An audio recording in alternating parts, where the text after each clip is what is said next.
Heaven can seem far away, but for one little boy, heaven is very real. Colton Burpo was just 3 years old when he got a sneak peek at what is to come. Take a look.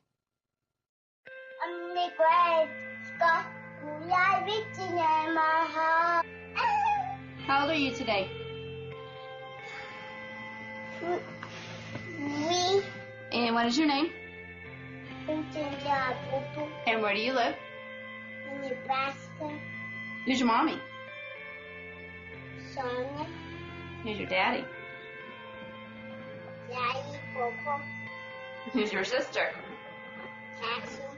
That was 8 years ago.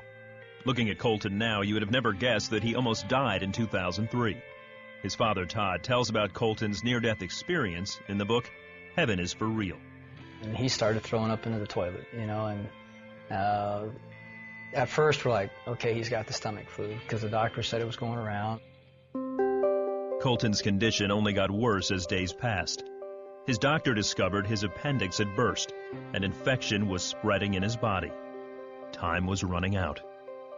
And we knew we were in bad shape when they said, well, you need to come out to the hallway. They separated us from everyone else, and then someone came to us and started talking to us that we got to have surgery on your kid. It was tough. Seeing your boy be lifeless when he was a very vibrant child. And it was at that moment that we were looking at each other. I remember my wife holding Colton in that hallway, just us. He's not even moving. We went to the surgery prep area, and I remember them hauling him away and him just yelling at me, Daddy, don't let him take me. Daddy, don't let him take me. And I went back to the pre-op room where we had left some stuff, and I was finally alone, shut the door, and I just broke down and I was mad at God. I just frustrated, fed up. And I remember telling him, I said, God, after all I've done for you, and now you're going to take my kid? This is how you treat your pastors? And I was calling our prayer chain. I was calling anybody that would be on the other line to get Colton on the prayer chain because it was bad. We were there in the waiting room for an hour and a half, maybe. Then I remember the nurse coming out. Is Colton's daddy out here?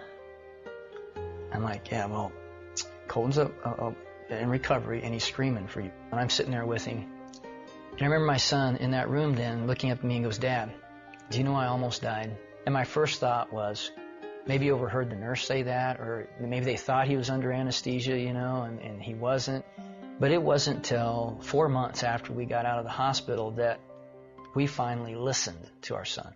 And that's where I got to see heaven. No, Jesus and some angels came and flew me up to heaven. And I said, so Colton, what did Jesus look like? I knew that the first person I saw was Jesus. He was wearing white robes with a purple sash, and he just came down nicely and gracefully. Well, Dad, Jesus has markers.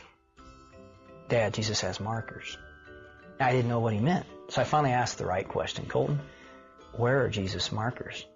And he drops his toys down, and he stands up, and he just points, Dad, they were right here. He takes his fingers, points to the palms, then he bends over and touches the tops of his feet and looks up to me. That's where Jesus' markers were, Dad. When I was in the throne room of God to start with, so I got to see what that looked like. I was upset because I didn't know what was happening. What God did is he used people or things that I liked to calm me down. From there on, I felt better. And one day we're traveling together, and he looks up at me and, Dad, you used to have a grandpa named Pop, didn't you? I'm like, yeah, he's really nice. Really?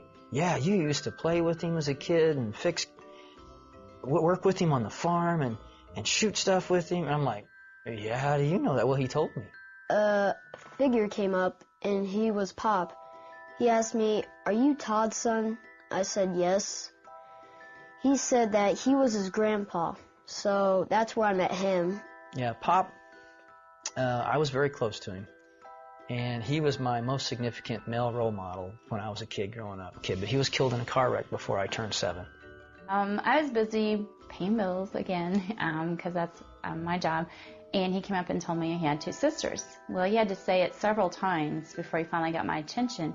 And finally, I put myself down and looked at him and says, "What do you mean you have 2 sisters?" "No, I have 2 sisters. You had a baby die in your tummy." And I just looked at him like, "Well, how do you know you have 2 sisters?" "Well, she told me." And then he proceeded to describe her. She looked like Cassie, but she had brown hair. And first time when she saw me, she just came up and hugged me. We knew this was true because he said, "She kept hugging me. She wouldn't stop hugging me, Mom," and I didn't like that. Well, I'm not really the hugging type. I had miscarried the weekend of Father's Day weekend, which made it even rougher. And we thought we'd dealt with it. We gotten over, we accepted that the baby had died. But when he said he had 2 sisters, I think I was in shock first and then trying to realize, what is he telling me? And so I knew that he had seen her, and after he described her, and he said, she's just waiting for you guys to come to heaven. You know, as we talked about heaven, and he was telling me all these wonderful details, I just felt like I had to ask him, did he want to come back? I knew that I was leaving heaven because Jesus came to me and said, "Colton, you need to go back." Even though I didn't want to go back, he said that he was answering my dad's prayer. I remember that prayer. That irreverent, that disrespectful, screaming at God prayer. I was like, he's answering that prayer? Today, Colton is a healthy 11-year-old and shares his heavenly journey with boldness.